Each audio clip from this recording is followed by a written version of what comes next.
Most people expect trouble to arrive quietly, maybe with a polite knock. Mine? She stormed across my land like she owned the place, high heels stabbing the gravel, clipboard clutched like a weapon, and phone camera already recording her name.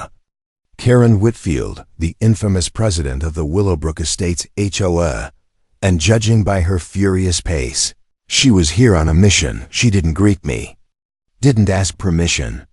Instead, she started snapping photos of my dumpster like she'd uncovered a crime scene. This is a complete violation of community standards. She barked, her voice sharp and rehearsed. You have 24 hours to get this dumpster removed, or you'll be fined. I didn't budge. Just leaned against my fence post, arms crossed, watching her like she was auditioning for a reality show.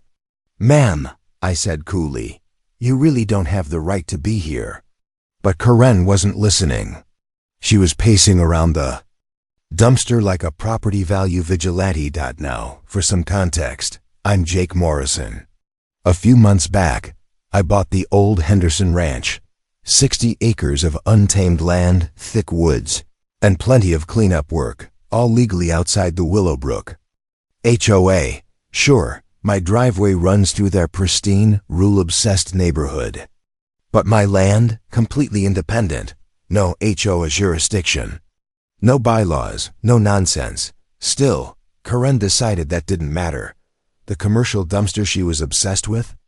I had it placed 300 feet from the road, entirely legal and necessary, for clearing years of junk left behind by the previous owners. But Karen had crowned herself the neighborhood sheriff of visual harmony, and she made it her personal crusade to harass me. It started with the fake friendly notes under my gate. Dear neighbor, they'd begin. We've noticed your property may not align with community standards. Then came the emails, filled with passive-aggressive lectures and blurry pictures of the dumpster taken from the street, circled in red like it was radioactive.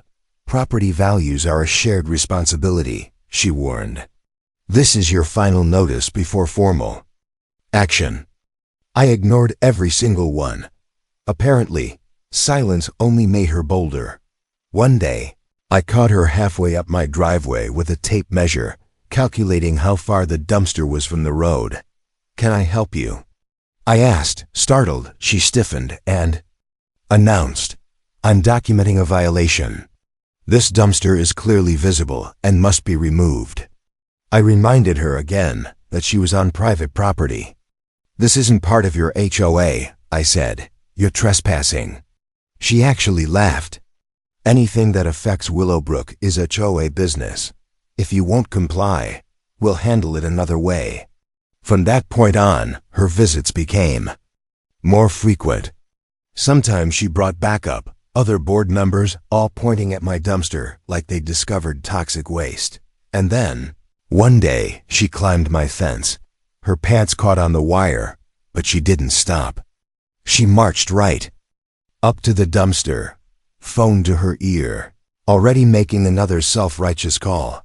Yes, Councilman Davies, she said loudly. I'm standing at the violation now. He's refused to cooperate. I believe this requires urgent action. That's when I pulled out my phone, hit record, and walked straight toward her. Ma'am, this is private property, I said.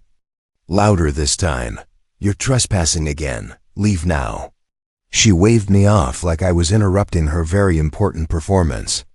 I'm conducting official HOA business. That's when I decided to shut her down. First, I said, everything you're doing is being recorded by multiple security cameras. I pointed to the cameras mounted on the barn and fence posts. Second, I've already reported you to the sheriff and the zoning board. Her face drained of color. You can't be serious, she said, stumbling over her words. I'm just protecting the neighborhood. No, I said. You're breaking the law. And I have the proof. Right then, a patrol car pulled up, followed by a county zoning vehicle. Deputy Martinez stepped out, nodding to me. Behind him was Jim Hartley, zoning enforcement. Karen instantly shifted into fake concern. Deputy, Thank God you're here. He's ruining property values with this dumpster. I handed the deputy a folder I'd prepared, land surveys, legal permits, security footage screenshots, a full report of her visits, all of them. Deputy Martinez flipped through the evidence. Karen's voice kept rising in pitch. I'm the OFO president. I have jurisdiction. No, you don't, said Jim Hartley, holding up a map. Willowbrook's boundaries end at Oakmont and Pine. Mr. Morrison's land is 50 feet outside your reach. I showed the deputy the video of Karen climbing my fence and making calls from my property. Her bravado finally cracked. You can't do this, she shouted. The board will back me up. The deputy shut his notebook. Ms. Whitfield, I'm citing you for criminal trespass.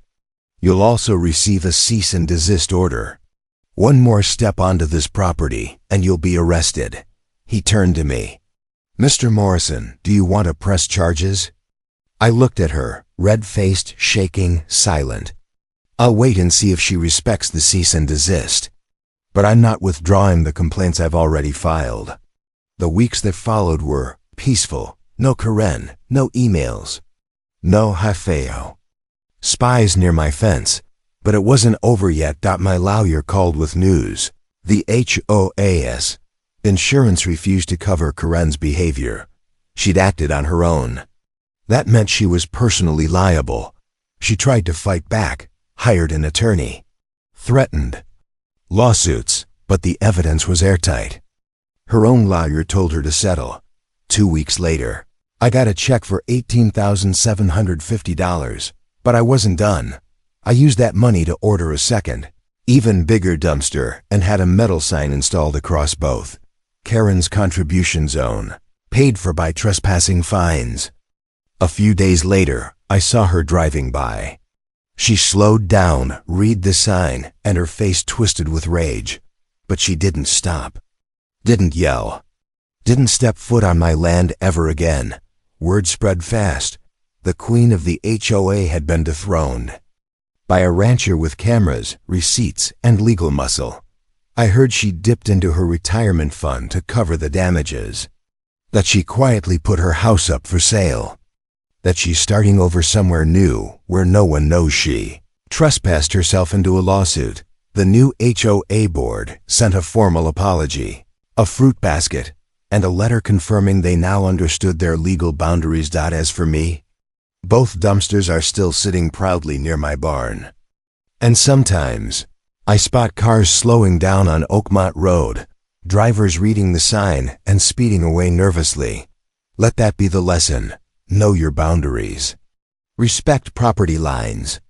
And never think a clipboard gives you authority where you have none, because someone out there has cameras, a good lawyer, and a wicked sense of humor. Just ask Karen Whitfield, $23,750 later.